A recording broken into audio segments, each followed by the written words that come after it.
राम्री युवती। यो लोककथा लेख्नु भएको छ राजु लामिछानेले। एका देशमा अचम्मै राम्री एउटी युवती थिइन्। गाउँ शहरमा उनको रूप र जिउडालको राम्रै प्रशंसा हुन्थ्यो। जवानहरू उनलाई पाउन भुतुक्कै हुन्थे, तर युवती भने तिनीहरूलाई मान्छे नै गन्दैनथिन्। उनलाई आफ्नो रूप र जिउडालमा साह्रै घमण्ड थियो।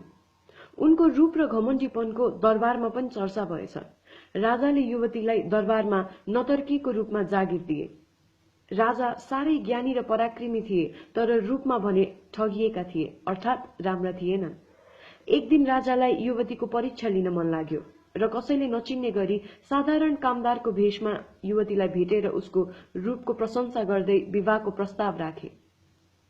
युवतीले राजालाई चिन्नै सकिनन्। उनको घमण्डको पारो चढिहाल्यो र रिसाउँदै भनिन्, ओए कथा, तैँले मसँग बिहे गर्ने आँट कसरी गरिस्? कुनै दिन आफ्नो अनुहार ऐनामा गएर हेरेको छस् तैँले? बरु भगवानले तेरो अनुहार बनाउने बेलामा त कता गएको थिइस्? त मेरो लोग्ने होइन, नोकर बस्नको पनि योग्य छैनस्, बुझिस्? युवतीको घमण्ड बारे पहिल्यै सुनिसकेका हुनाले राजा रिसाएनन्, बरु हाँस्दै जवाफ दिए, हे सुन्दरी, तिमी भगवानले रूप र जिउडाल दिने लाइनमा बसेछौ।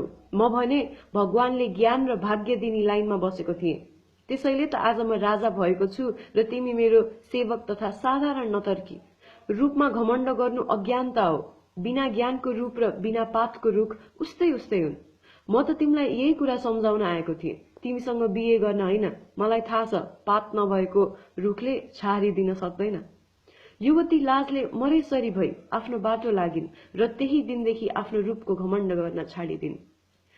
सुन्नेलाई सुनको माला, भन्नेलाई फूलको माला, यो कथा वैकुण्ठ जाला, भन्ने बेलामा तात्तातै मुखमा आइजाला।